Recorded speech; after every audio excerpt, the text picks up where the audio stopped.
So I don't know if anybody explained this, but this years and years ago was an old hockey rink. Then they converted it into a basketball court. And now we're converting it into 5 pickleball courts.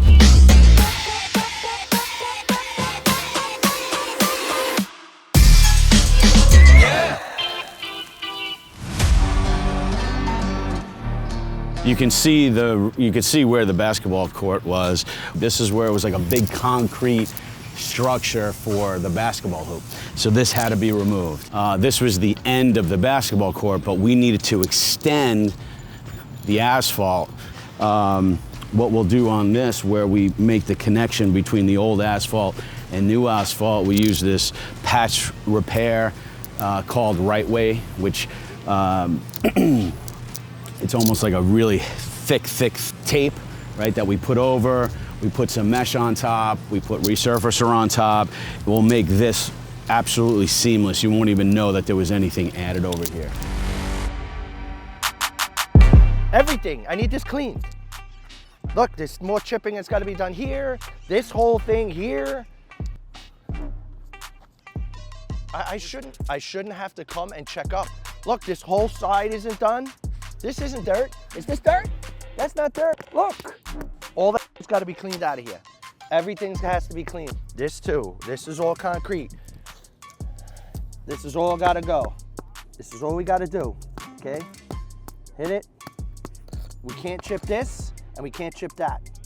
You just work nice and, you don't have to hurry up and speed, but I need it done perfect. Anytime that you need to redo something or do something that somebody else should have done, it's time. And so I was very frustrated because I see some of my guys working here, right, on something that the concrete guy should have done. We hired a subcontractor to pour the concrete, to finish the concrete. So I can't get on them, right? You know, I got to get on Paulie because he should have been managing it as the general, you know, where the general contractor is, subcontractor. And they should have chiseled at that. So instead, my guys have to do that, right? So what happened here? What? Why are these guys chipping this out? Of course, that's the way the finishers left it. Why'd you let them finish it like that then? Why did I let them finish it then? Yeah, why'd you? We didn't, because Jerry wanted to do it square, empty. What does that have to do with it? Because when if he's chipping that out, why don't you make the concrete guys do that? You can't get it out. You can't get it out how are they going to clean that out? Why don't you tell them to come back?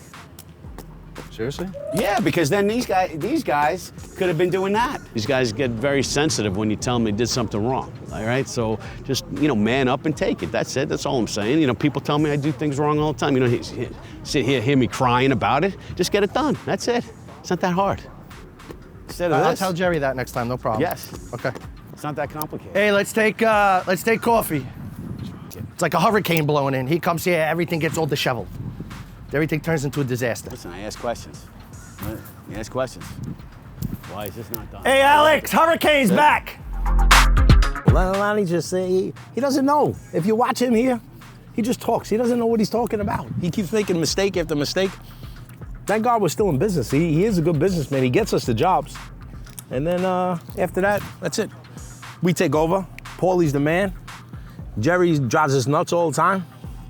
And that's how this company rolls. Doing that on the fabric, on the concrete, where the poles are, is truly what I believe separates us from any other contractor. Because no other contractor would likely do that, right? It's not part of the scope of work. Because like I said, otherwise, you know, you can see the concrete here, right? When you paint over it, you would see this outside line. You would see that there's a separation from the concrete to the asphalt. When we put that fabric down with the glue over it, right, we'll pop this over it like this, and then we resurface it.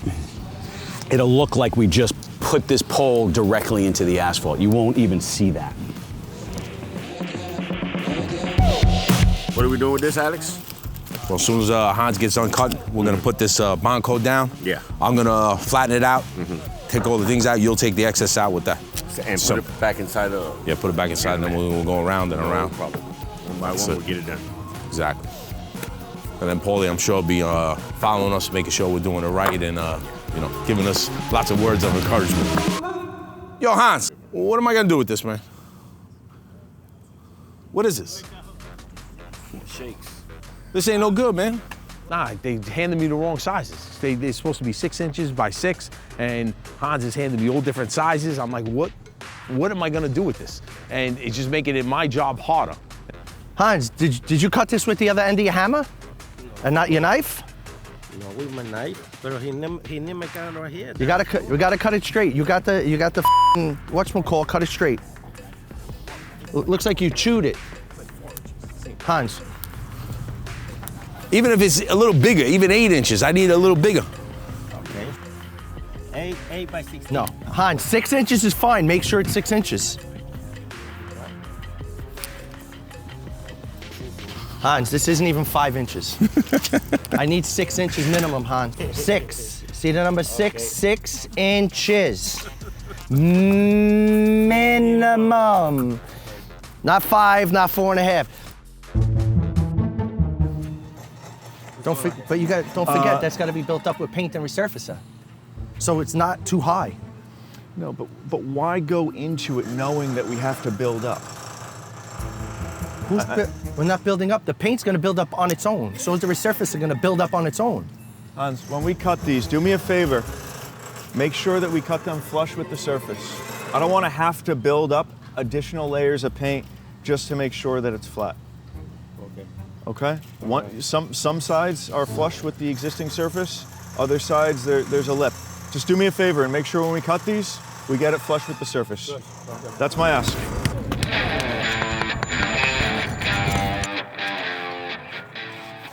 I wonder if muriatic acid would take I was this thinking off. the same thing. I was thinking the same thing with a brush, with a little muriatic acid, but Because that would dissolve it. my problem is I don't know if that's going to dissolve the color of the red. No, because it's baked into, like that's dyed concrete. That's stained concrete. Okay.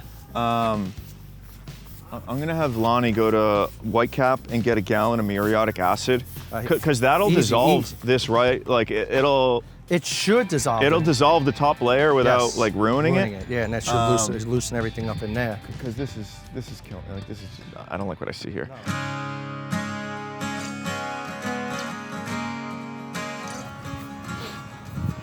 Alex, so the disaster here that El Jefe caused with the footprints, the resurface all over the place. Yep. What do we do here? A little power wash with acid?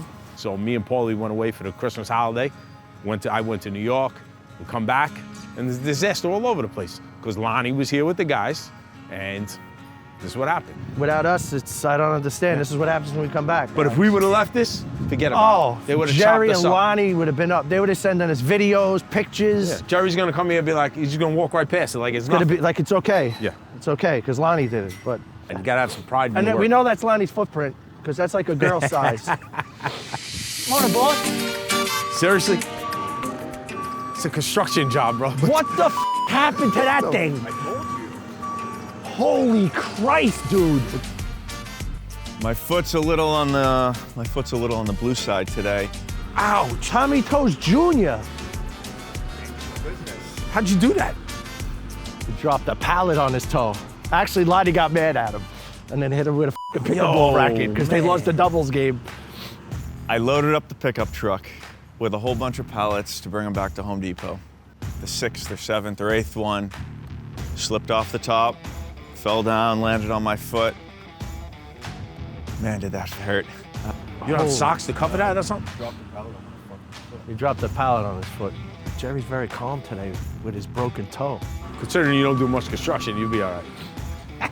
Listen, you just keep wearing your fuzzy slippers in the office, you'll heal man, just you'll fine. be all right. Don't worry about it. Lonnie, put your footprint here. This is definitely your baby Gap footprint. That's you, perfect. No? No. Look how small that is. That's my exact point. Look at this. Come on. We talk about. Look at that. Perfect. No, back it up, back it up, back it up. Yeah, perfect, perfect. Well, I could tell you that those footprints are not mine. When I was here, I was specifically jumping over the concrete. But if that's what they want to believe, that's fine. Whatever it is. Follow the footprints all the way down. Alex, what happens if you or I did that? You know, everybody thinks these guys in construction, right, are these tough, like manly guys. The truth is, they're all very sensitive, right? They don't like being told that they did something wrong and this and that. So they always try to push blame on somebody else. the mayor of Wilton Manors is a big pickleball player, so this is his pet project, okay? So Todd, who's in charge of the project, I mean, he comes out here every single day, gives a report every single day. So every single day we need to make sure that we are showing progress. So everybody's got to be on their game, much more focused. But once this is why these guys don't want me coming around, right? Because I'm asking all these questions, and they get annoyed when I ask the questions. But if they weren't good questions, they wouldn't get annoyed, right? I mean, that's how I look at it. They'll have to lay some sod down in here. We have to put the mesh on the fence. We have to surface and then paint. So. It's gonna be very close and very tight, but I'm hoping that it all works out.